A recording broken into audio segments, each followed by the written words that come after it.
aqueles de nós que já vêm acompanhando o trabalho dela, Brasil afora, inclusive fora do país, né?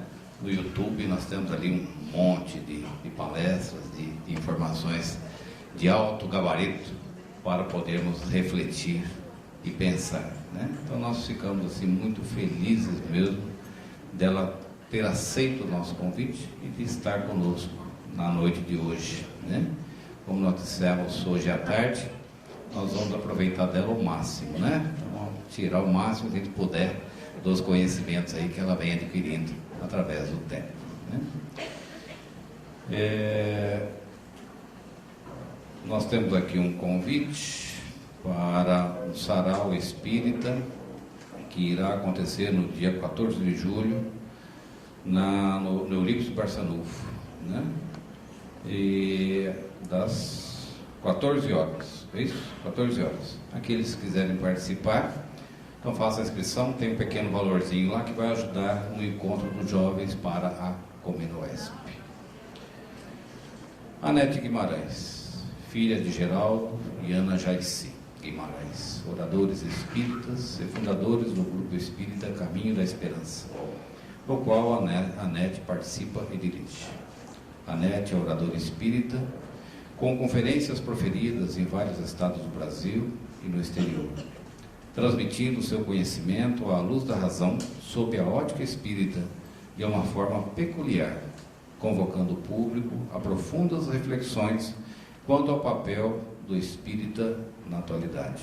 Isso é uma verdade que nós vimos, inclusive, hoje à tarde e nas conversas que nós tivemos a oportunidade de ter já no dia de hoje com ela, né? Eu sei que ela não gosta muito, mas eu vou só informar aqui, para que às vezes o pessoal é curioso. A Anete traz o seu currículo: psicologia, filosofia, medicina, e agora, para variar um pouquinho, para distrair, está fazendo matemática, né? Então, sabe aquela coisa que ela aposentou, então ela quer distrair um pouquinho, então ela vai arrumar matemática para fazer, né? Porque ela tem outra ambição ainda de chegar à física, né? Que Deus te abençoe, né? Nessa carreira de grande valor, né? Então vamos fazer aí a nossa prece. Antes de fazer a prece, eu só lembrei só um detalhe aqui muito interessante para nós. Descobrimos hoje, conversando com ela. A mãe dela, Ana Jaici, veio fazer a palestra de inauguração do Colégio Bezerra de Menezes de Marília. Então ela tem história já conosco. E ela lembrou até que naquela época era um cafezal, um matagal todo em volta ali, né? Que eu sei que ela veio junto, né? Ao lado ali do Colégio Bezerra de Menezes, né?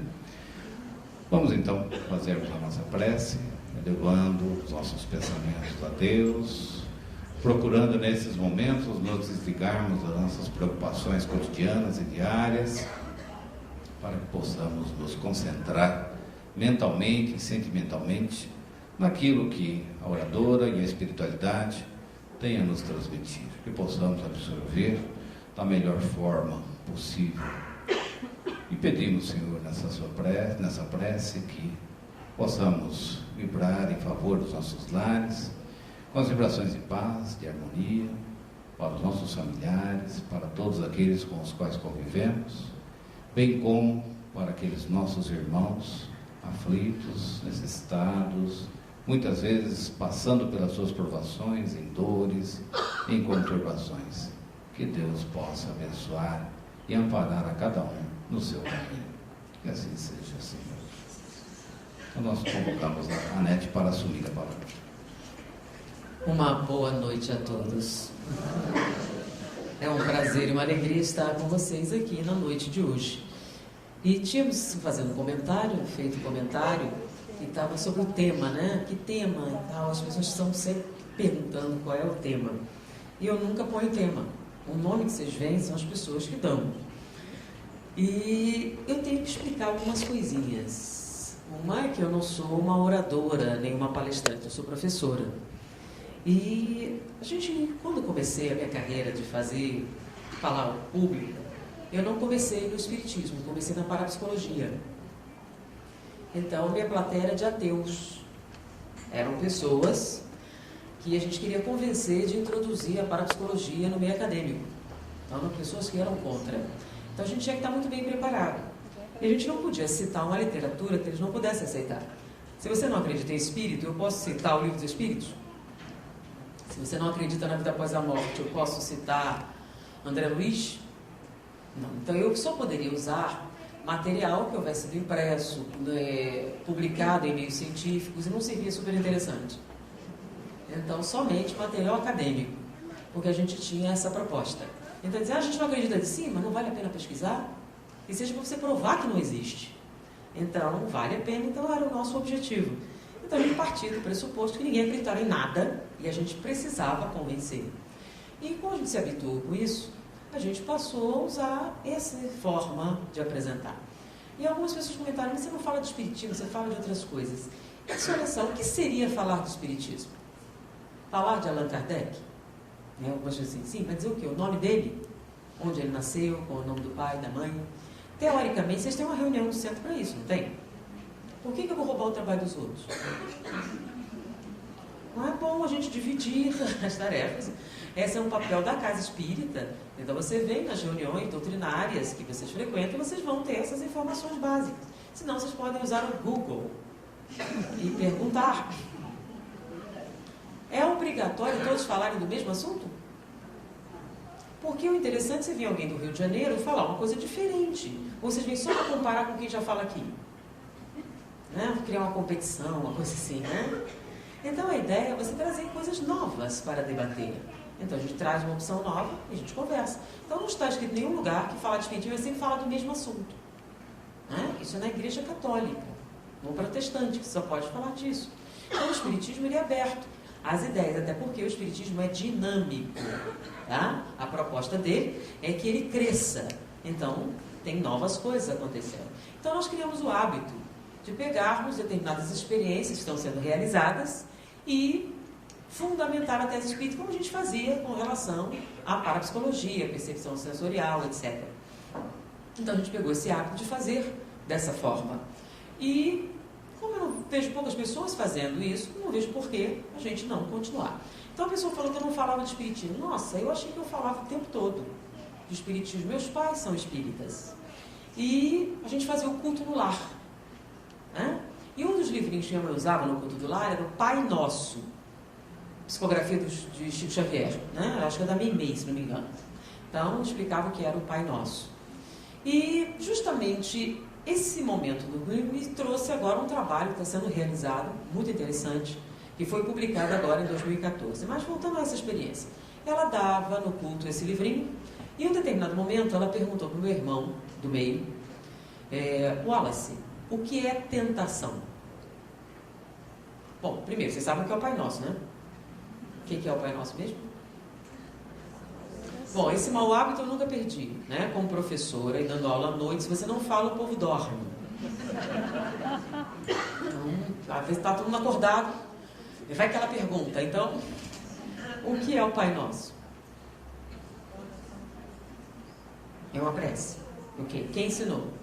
Jesus. É importante? Muito importante?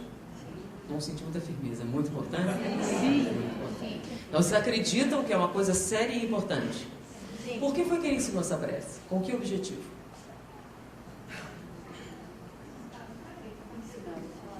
Como devemos falar com Deus? Ou seja, uma maneira mais eficiente de falar com o Criador. Então, é muito sério. Muito mesmo. Ok, então vamos voltar à situação anterior. Minha mãe perguntou para o meu irmão, Wallace, o que é tentação? E ele respondeu prontamente, é um buraco bem fundo. E meu filho, um buraco bem fundo. Ué, a gente não está sempre pedindo o pai não deixar a gente cair na tentação?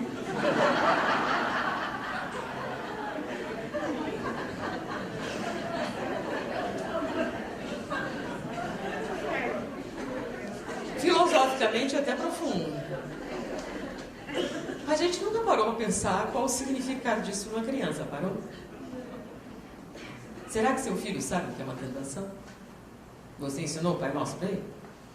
E ele sabe o que é tentação? Ou é um buraco bem fundo? Mas essa cena me veio à memória porque eu estava fazendo uma consulta médica, então estava a TV lá passando um programa protestante, numa TV protestante, e num determinado momento o repórter falando com crianças, né? chegou para o menino e perguntou: meu filho, você sabe que o demônio existe? Sei. E você sabe como ele é? Sei. Como é o demônio? É o homem do saco. Por que, meu filho, é o homem do saco? Não, a gente sabe disso. Deus diz que é o homem do saco. Como assim Deus diz que é o homem do saco? A gente está sempre falando para ele nos proteger do mal, amém. É. E nos livrai-nos do mal, amém. É. Querem que eu traduza? E nos livrai do mal, amém. Do mal, amém. O homem do saco. E várias crianças concordaram com eles. Devem ter conversado sobre isso. E o mal, amém, é algo muito perigoso. Porque o pai tem que nos proteger do mal, amém. Isso, junto com a tentação, que é um buraco bem fundo, nos chamou a atenção sobre... O Pai Nosso é realmente importante? Realmente importante? Então, o que é tentação, gente? Tentação é uma coisa ruim? Bom, se fosse ruim, você não... Se fosse ruim, você não estaria tentado, estaria? Então, normalmente a tentação tem que ser alguma coisa o quê? Mas o que é a tentação? Qual o significado dessa palavra? E olha só, vocês rezam todo dia. Não nos deixeis cair em tentação e não sabem o que é. É um buraco bem fundo para vocês. É isso? É um buraco bem fundo? Bom, outra pergunta. Qual é a tentação que a gente deve evitar? Ele especifica na prece? Não nos deixeis cair na tentação do dinheiro. Não. Do sexo. Do poder. Não. Qual tentação, então? Todas. Sundae de chocolate incluído. Ele especificou qual era? Então é qualquer uma? Não, algumas sim, outras não. Quais a gente deve evitar e quais a gente deve deixar para lá? Isso não tem problema. Mas é uma tentação. Mas ele especificou qual era ou ele disse qualquer uma? Quando ele não especifica, você escolhe. Por exemplo, essa aqui é uma boa. Eu vou casar mesmo? Não é um problema, é? Não, né? Entenderam o que eu estou falando? Essa mesmo. Não é um problema, né? É igual sundae de chocolate. Depende. Ué, você disse que pode escolher? Porque não especificou, você escolhe qualquer uma, certo? Não, ou eles são todas? O sundae de chocolate incluído junto com essa.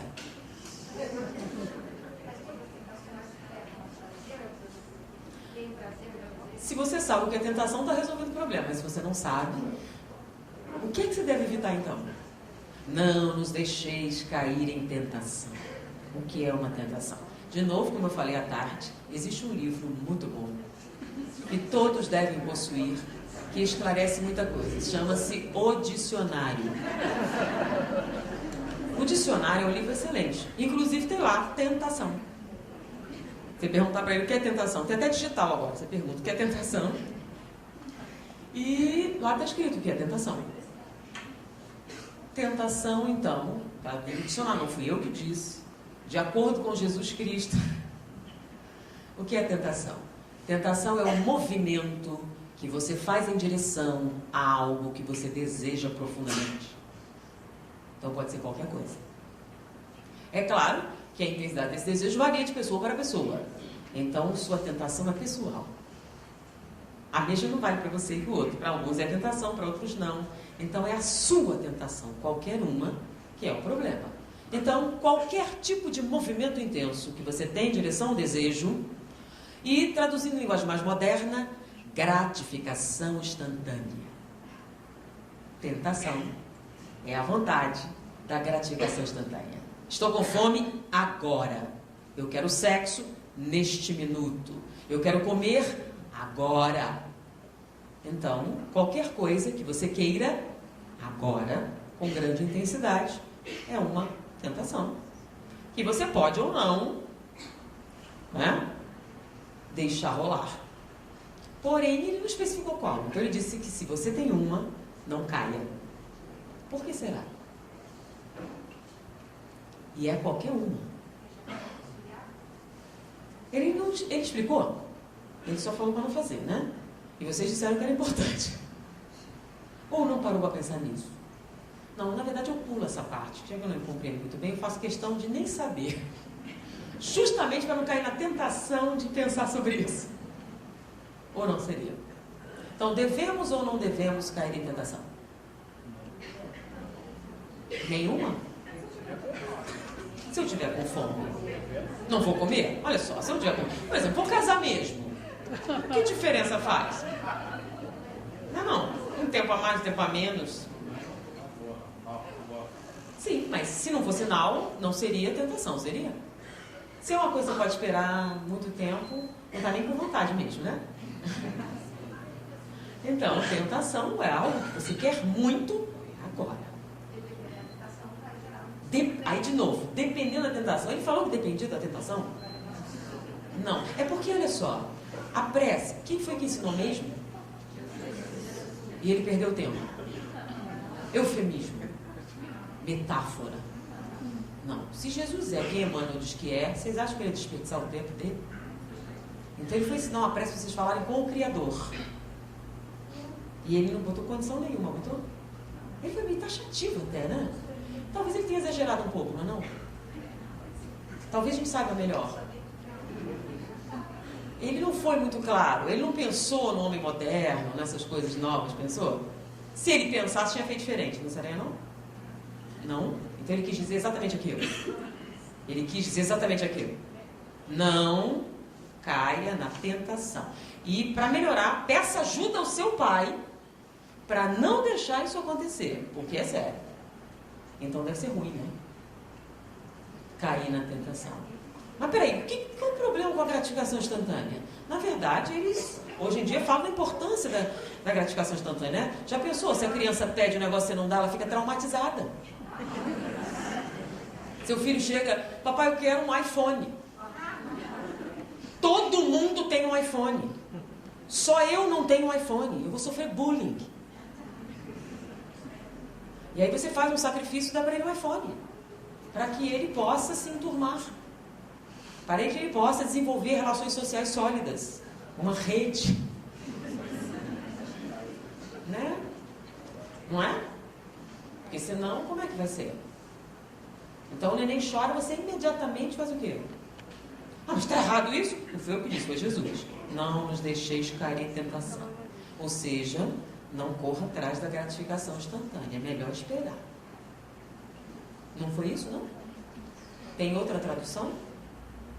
Bom, se o significado de tentação é gratificação instantânea, não nos deixeis atender à gratificação instantânea. Ou seja, é melhor esperar. O quê? Qualquer coisa que seja o que você quer. O que o vizinho quer não adianta. É o que você quer. Bom, e daí? Está certo ou está errado? O que a gente não faz, então? Pois é. Devemos ou não cair na tentação? Devemos? Bom, é aí que fica interessante, né?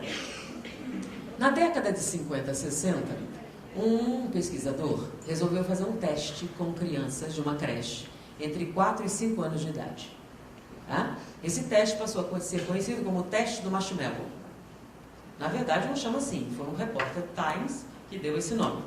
Então, o teste consistia no seguinte: ele colocava a criança numa sala, com uma mesa, uma única mesa, nenhuma decoração, e oferecia para ela, não era marshmallow, era o seu doce favorito. Esse doce é seu. Já é seu. Você não precisa fazer nada. É seu. Porém, se você esperar eu voltar para comer, além desse, você ganha outro igual. Você vai ter 2. Ou seja, era um problema ela comer o doce? Não. Era desonestidade ela comer o doce? Não. O doce já era dela. Tá? Não havia nenhum problema, nenhuma condição. Ele só disse o seguinte: se você esperar eu voltar, em vez de 1, você ganha 2. E ele saía entre 15 e 20 minutos. e deixava a criança sozinha com o doce na frente dela e mais nada para distrair. O que vocês acham que aconteceu?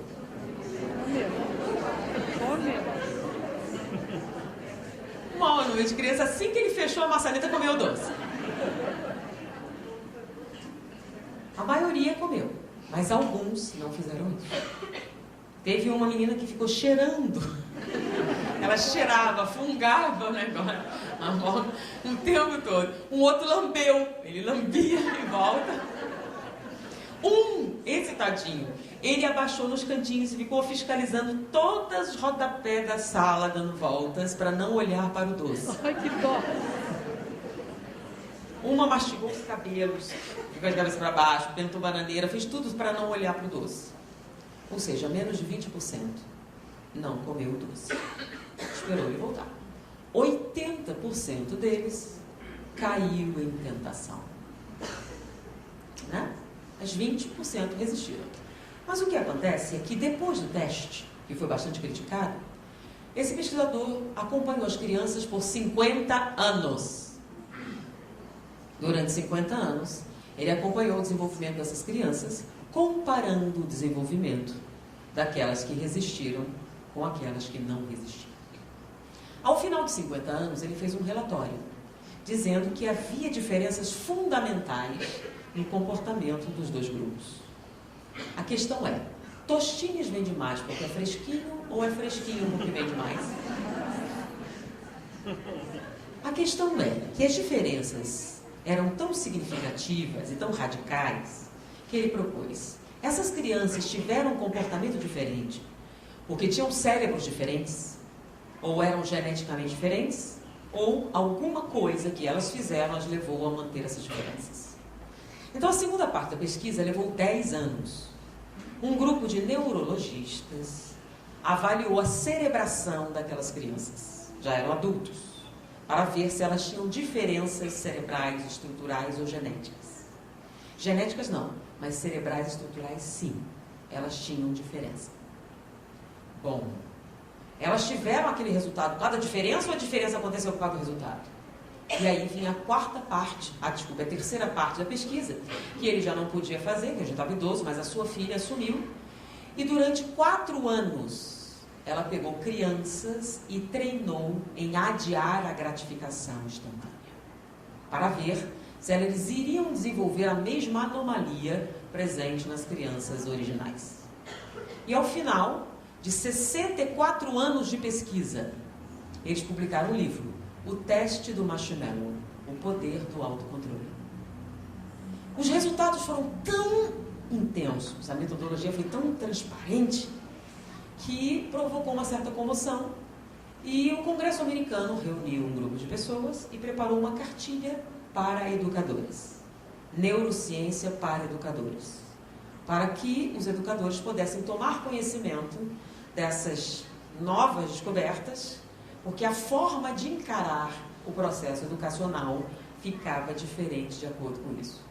O livro saiu em 2014, tá? E a cartilha em 2015. E por incrível que pareça, nós já traduziram para o português, né? Então já tem Neurociência para Educadores disponível, para as pessoas entenderem um pouquinho sobre o que é que essas propostas estão fazendo diferente. Bom, mas o que foi que ele descobriu?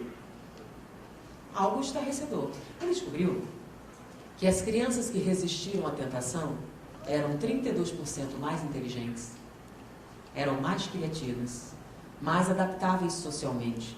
Bom, é óbvio, tinham casamentos mais duradouros, né? Mas tá meio óbvio, né? Resistir à tentação faz parte. Eles eram mais capazes de manter a calma sob pressão. Diante disso, numa crise, eles eram muito mais resistentes a perder o controle das suas emoções do que em outras circunstâncias. Ou seja, eles eram muito melhores do que quem não resistiu à tentação. Mas a pergunta é, por quê?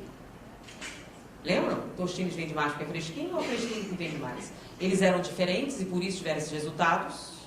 Ou eles tiveram esse resultado em virtude da comportamento diferente?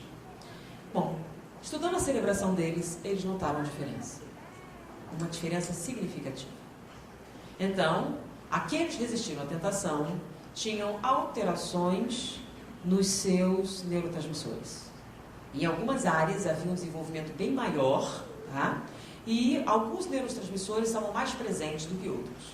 Era por isso que eles resistiram à tentação?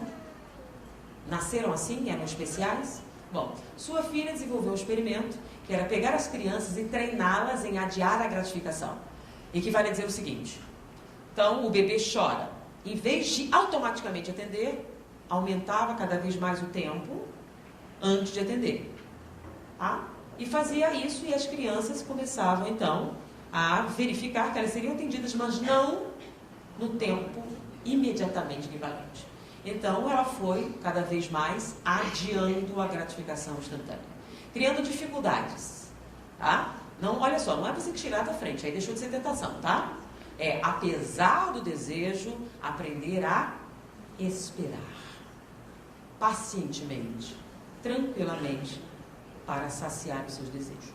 O nome disso é adiar a gratificação instantânea. E o resultado foi estarrecedor. Elas começaram a desenvolver a mesma alteração química que fazia com que sua capacidade intelectual aumentasse. Sua eficiência no aprendizado e criatividade aumentasse. Por quê?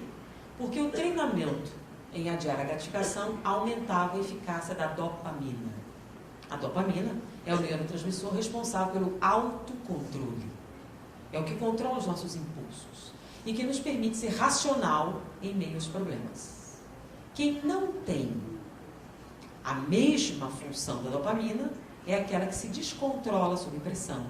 É aquela que não é capaz de controlar suas emoções. Pessoas treinadas em adiar a gratificação são capazes de fazer isso. É a tal famosa inteligência emocional.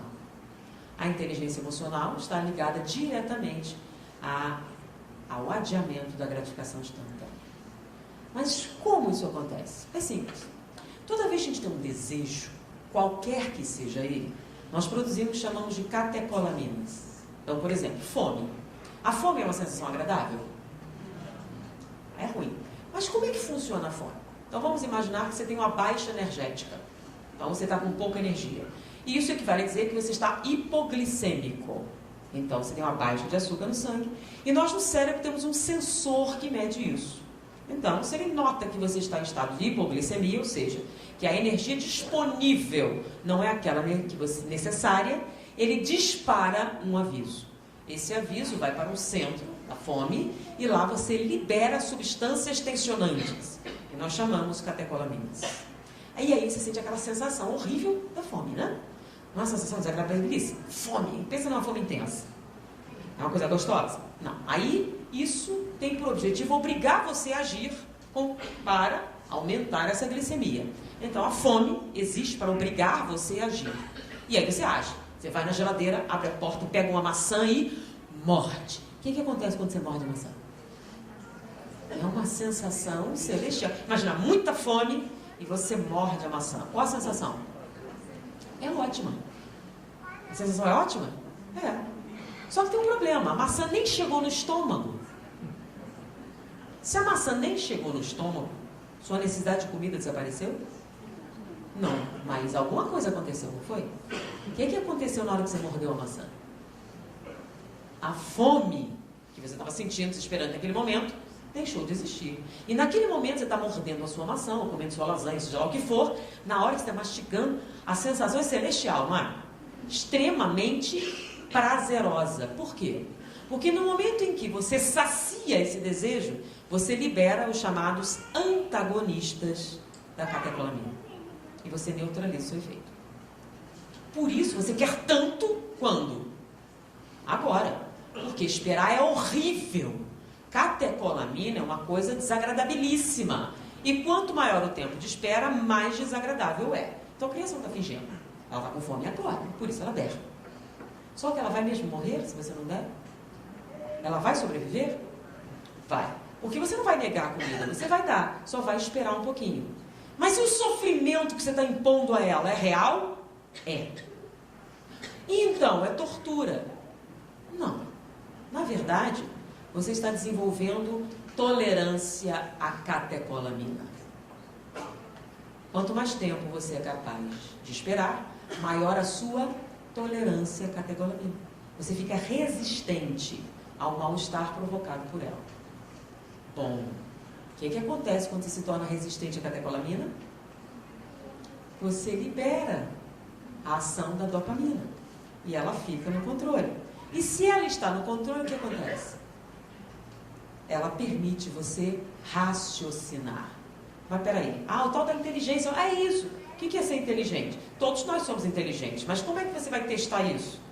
Os resultados de um raciocínio rápido, eficiente, veloz. Então, aparentemente, a inteligência delas aumenta.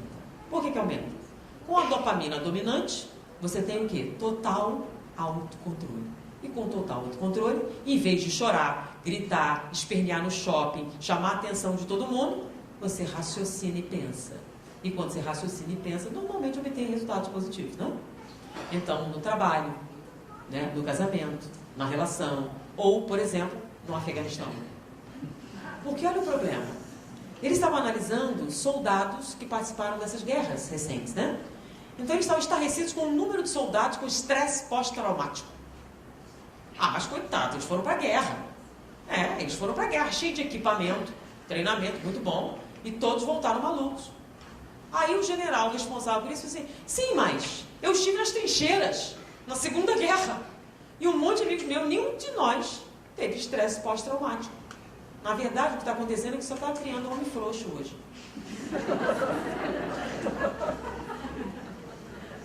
Nós estávamos lá sem equipamento, sem treinamento adequado, sem nada, e ninguém veio com frescura. Não fui eu que disse, foi o general, né? Bom, e ele estava falando, não é possível. Então, não é possível. O que ele estava dizendo? As pessoas simplesmente não conseguem lidar com o desconforto, com a frustração, com a impossibilidade. Perdeu o emprego, resolve se matar. Não conseguiu a promoção, entra em depressão profunda. É por quê? Porque a sociedade moderna é muito terrível? Não, é porque o que acontece quando você dá tudo que a criança quer na hora que ela pede? Ela fica o quê? Qual é o nome que a gente dá? E o que acontece quando ela cresce? Isso se reflete em quê? A total incapacidade de lidar com a catecolamina. Toda vez que ela é liberada no sistema, ele entra em pânico. Por quê? Porque é horrível. E você sabe que quanto mais velho você fica, mais sensível. E como você não foi treinado na infância, na tolerância, você desenvolve intolerância à catecolamina. Basta liberar para você entrar em parafuso. Você entra em desequilíbrio de neurotransmissores e dá origem aos transtornos bipolares, transtornos depressivos, transtorno psicótico, com a maior facilidade. Então, ele supõe que a nossa tendência a transtornos mentais vem da falta de disciplina na infância. Equivale a dizer que resistir à tentação é uma boa. Porque se torna um ser humano mais eficiente, mais capaz, mais apto a lidar com seus problemas, mais apto a se integrar em sociedade, um melhor líder, uma melhor pessoa. Bom, ele confirmou isso sim. As crianças que começaram a treinar em adiar a gratificação começaram a ter desempenhos escolares melhores. Porque na experiência original, o que ele notou? Por que chamou a atenção? Aqueles que resistiram à tentação tinham notas melhores, melhores desempenhos escolares, tinham menos problemas sociais, menos transtornos comportamentais. O que tem a ver uma coisa com outra? Tudo. Então, se você é treinado na gratificação instantânea, você simplesmente não consegue lidar com problemas. Não consegue lidar com a fome. Isso ocasiona alguns transtornos, por exemplo, né? Eu falei que a fome é desagradável, né? E você come um pedaço de bolo. Na hora que você está comendo, é maravilhoso, não é? Terminou, você continua com fome. Aí você come o segundo pedaço de bolo. E quando você está comendo, é ótimo. Quando termina, você continua com fome. Você come o terceiro pedaço. No sétimo, você está até aqui, está quase vomitando o bolo. Mas você continua com fome. Por quê? Essa fome é real? Tanto é real que você dá um moderador de apetite, funciona, não fica magrinha. Mas depois o que acontece? A fome é real. O que acontece é que a fome que ela está sentindo não é de bolo, é de outra coisa. Por exemplo, alguém que sofre de falta de atenção, né? Você tem um parceiro e não te dá atenção. Aqui, deixa pra lá, vamos no shopping fazer compras. O nome disso é compensação. Então, na hora que você está ali comprando, você se sente ótima. Só que quando termina, está cheio de dívidas. E comprou um monte de coisa que você não precisava. Mas você volta e faz de novo. Por quê? Você não consegue lidar com a catecolamina. Você quer aliviar. Serve qualquer coisa. Inclusive a compensação. Você tem desejos sexuais não satisfeitos. Comer bolo é tão bom quanto. Vamos comer bolo. Você fica obesa e com os mesmos problemas anteriores. Talvez até piore. E resolveu o seu problema. Então, por que você faz isso? Porque você não consegue lidar com a catecolamina. Então, serve tudo para aliviar os sintomas do desejo premente. Então, por exemplo, vou casar mesmo, né? E se não casar? Você pode mudar de ideia? Talvez possa, né? Por exemplo, na codificação você tem os casamentos de provas, casamento de expiação, casamento feliz, não tem? Só que tem uma modalidade nova que não está lá, porque é moderna. É o acidente de percurso. O que é um acidente de percurso? Você vai para um bar, enche a cara e deu no que deu. Estava no programa? Não. Mas você vai ter que lidar com isso. Por que você fez isso? Vamos ver que isso é uma incoerência. É uma forma de compensação, uma forma de fuga. E você faz isso porque não consegue lidar com a catecolamina. Vamos lá. Muitos de vocês comeram antes de vir para cá, não foi? Todos escovaram os dentes? Eu não trouxe minha bolsa, mas eu tenho um paletó, uma escova de dentes. Alguém quer emprestada? Tá limpinha. Eu sempre lavo depois de usar. Alguém gostaria de me emprestar? Vocês sabem a importância da higiene bucal? Depois de comer e tudo. Não querem emprestar? Eu vi o povo comendo aqui, mastigando, tomando Coca-Cola. Querem escova emprestada? Eu uso Listerine e tenho um programa, tenho assistência dentária. Não querem emprestar? Por que não? Por que não? Cada um tem que ter a sua pessoal. Mas qual o problema? Está limpa. Eu não sou possessivo, eu empresto. Qual o problema? É um problema? Eu vejo que estou fazendo cara de nojo, estou dizendo que é limpinha. É anti-higiênico. Olha a cara de nojo que você está fazendo. Anti-higiênico. Sim. Vocês concordam com isso? É anti-higiênico, pessoal, etc? Ok. Vocês são tão hipócritas e incoerentes, né? Vocês vão numa festa, deixam uma pessoa estranha enfiar a língua na sua boca e não acham estranho.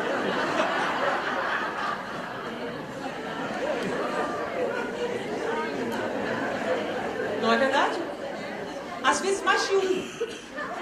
Beijei 5, deixou 5 pessoas enfiarem a língua na sua boca e não achou anti-higiênico. Ele lavou antes de enfiar na sua boca? Você sabe se ele tem plano dentário? Sabe da sua higiene bucal? Você nem conheceu ali. E na hora que você deixou, você não pensou em herpes, pensou? Pensou em sífilis, em AIDS, gonorreia e um monte de coisas que vocês pensaram, vamos falar da escova de dente. Você sabe, né? A escova é mais limpinha. E você? Não, é porque agora a moda é ficar. Porque antes você namorava. Eu sugiro que você namore antes de deixar um estranho enfiar a língua na sua boca. Eu sugiro até que você peça o exame. Né? Porque, eu não sei se vocês sabem, a AIDS tem coquetel, mas não tem cura. E ela está presente na saliva. Tá? Por mais eufemisticamente que alguém queira dizer que não. Mas tudo bem, a AIDS é mais remota, mas hepatite com certeza. E você sabe que cáries é transmissível, né? É uma tá bom. Então vocês sabem, né? E uma série de outras. Mas você não pensou nisso, né? Você só pensou no seu desejo. Inagradável. O que tem demais? Isso é coisa de careta. Não, isso é coisa de quem consegue raciocinar em meio à pressão, não é? Então, pensa duas vezes. Eu não sei, é melhor prevenir do que remediar, não é? Vai que tem alguma coisa. Vai que tem uma doença. Vai que não é o que eu estava pensando. É quando vai ver, já casou. Por quê? Porque vocês vão para um ambiente escuro, enfumaçado e barulhento. Para conversar? Nem dá, né? Fala assim, é eufemismo. Não vai. Então, já que vocês não podem conversar, vocês beijam na boca. Para compensar o silêncio, né? E afinal, vai fazer o quê com a mão? Fumar tá demodê, então você faz o quê? Beija e faz o que der, né? Com uma pessoa que você não conhece bem. E não acha isso estranho. Não acha incoerente. Não acha nem anti-higiênico. Na verdade, você acha que isso é moderno. Saudável, esperto. Não, não é. A pesquisa mostrou que você não é. Na verdade, seu intelecto caiu muito no momento em que a catecolamina dominou seus sentidos. Você, no meio do desejo, fica cego, surdo, mudo e tetraplégico.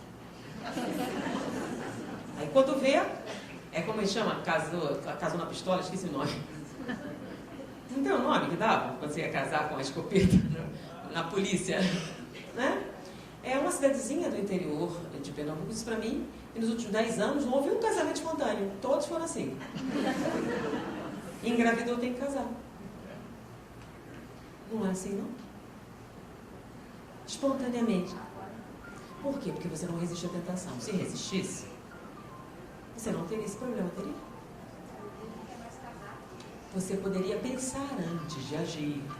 Você poderia ponderar antes de tomar uma decisão. Você poderia pensar um pouco se vale mesmo a pena você se comprometer. Não estamos falando nada de moralismo e bons costumes. Estamos falando de puro raciocínio, puro coeficiente intelectual, pura estatística, se vocês quiserem, né? Que é coisa mais materialista do que estatística, né? Números. Então, qual o resultado da experiência?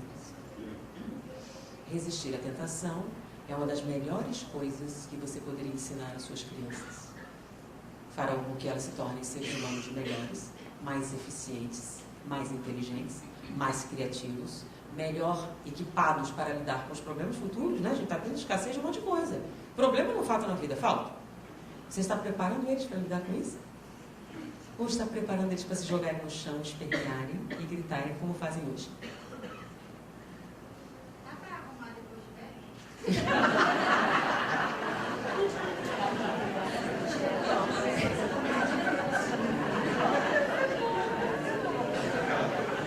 Poder pode, por isso Jesus mandou você rezar. Só que como tudo é muito mais doloroso, depois você cresce. Então livrar as crianças do mau hábito é uma coisa, livrar um adulto disso é outra. Por que dói mais? Porque você é mais sensível à catecolamina do que a criança. A criança tira de letra, porque o organismo dela é mais resistente. O nosso não é. Então, se um recém-nascido cair dessa altura, não acontece nada. Se você cair, se quebra todinho. Por quê? Quanto maior a densidade, piores os resultados. E no caso dos neurotransmissores é a mesma coisa. Então, se você não está acostumado a lidar com a frustração, se você não foi treinado em adiar a gratificação, quando você deseja, o sofrimento é muito. É aquela fala, eu preciso. Ela fala assim, parece drogas. Você está falando de namorado, eu preciso de um homem. Você assim, você fala assim porque você não é normal. Você que tem esse fogo, eu que não sou normal. Eu preciso de um relacionamento, não importa que porcaria seja. Eu preciso estar em um. Aquele negócio, antes só que mal acompanhado? Não, é porque você tem problemas. Como pode ser isso? Onde está a lógica dessa fala, gente? Não tem. Você está tentando esconder o sol da peneira. Então você fala, não, você está falando isso porque é retrógrada, porque é católica, porque é isso, porque é aquilo. A gente falou da Bíblia? Não. A gente falou de neurociência. Então não nos deixeis cair em tentação É uma das melhores coisas que pode acontecer, segundo as mais modernas tendências da neurofisiologia moderna. Na verdade, uma das coisas mais úteis que você pode deixar para os seus filhos. Inclusive, explica algumas situações interessantes. Por que na Segunda Guerra Mundial eles tinham mais? Você lembra que antigamente, nos colégios católicos, chegavam num determinado período, eu prometo me abster de açúcar em nome de Jesus. Aqueles votos, lembra?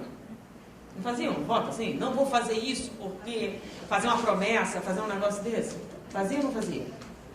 Sim, mas hoje em dia é coisa de velho, né? Então antigamente se fazia. Isso, mas era uma besteira. Sim, com relação ao que a pessoa pensava obter, mas ela obtinha algo em troca? Sim, resistência catecolamina. Se tornavam pessoas mais estáveis, que lidavam melhor com os problemas, mais resistentes, mais confiáveis, mais fiéis, mais leais. Vocês sabem a diferença, né? Lealdade, fidelidade, honra. São palavras meio fora de moda, né? Junto com o resto. Junto com a tentação, junto com tudo. A honra vai para os infernos. Por quê? Tem lugar na nossa sociedade essa palavra? Fidelidade? Lealdade? Então, qual é a diferença, gente? Lembra? Empenho minha lealdade ao rei da França.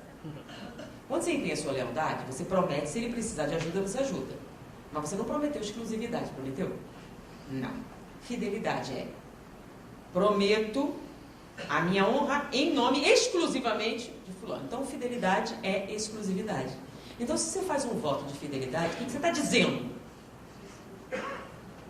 Você está pressupondo exclusividade, mas você não é capaz de cumprir, porque a catecolamina não deixa.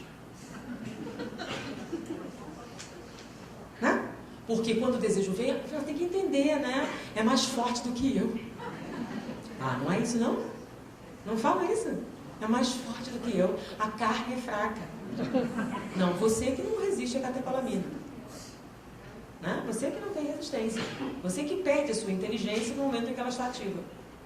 Então, como é que funciona na realidade? Não é que a carne é fraca ou coisa parecida. Você simplesmente não é capaz de raciocinar. Não tem o suficiente. Não tem autocontrole. Você não tem dopamina suficiente para raciocinar. Vale a pena fazer isso? Eu vou lidar bem com os resultados dessa experiência? Esses minutos de prazer valem o sofrimento que vai valer? Se você pudesse raciocinar, você veria matemática simples, né? Você faria custo-benefício. Mas como você não pode raciocinar, você perdeu sua inteligência junto com a catecolamina, você não pode fazer essa conta. Então, o que acontece com a sua vida? Vai para o buraco e você pergunta: por que Deus fez isso comigo? Nossa, coitado, já notaram? Que problema? Hã? Então você vai assistir a Copa no Rio de Janeiro, está lá, aí estaciona o carro, quando você volta o carro não está lá. Onde estava Deus que não tomou conta do meu carro? Poxa, ele estava ocupado mantendo a gravidade, mantendo os planetas em movimento, mantendo o universo em expansão, todas as leis da física, e além de tudo isso, você quer que ele seja flanelinha também. Porque você quer. Porque você é o centro do universo. O que é uma pessoa mimada? O que é uma pessoa mimada? Que quer agora. Os outros não importam. Então, quando a gente santifica ou sanciona a gratificação instantânea, nós estamos fazendo o quê? Glorificando o egoísmo. Primeiro eu, depois os meus, aos outros nada. E com isso é claro que você vai pagar um preço. E um deles é a perda de eficiência mental. Porque só pessoas que conseguem lidar com essa experiência conseguem pensar no momento que mais precisam. Onde é que mais você precisa pensar, gente? Quando você tem um problema. O que adianta inteligência se toda vez que tem um problema você não consegue raciocinar?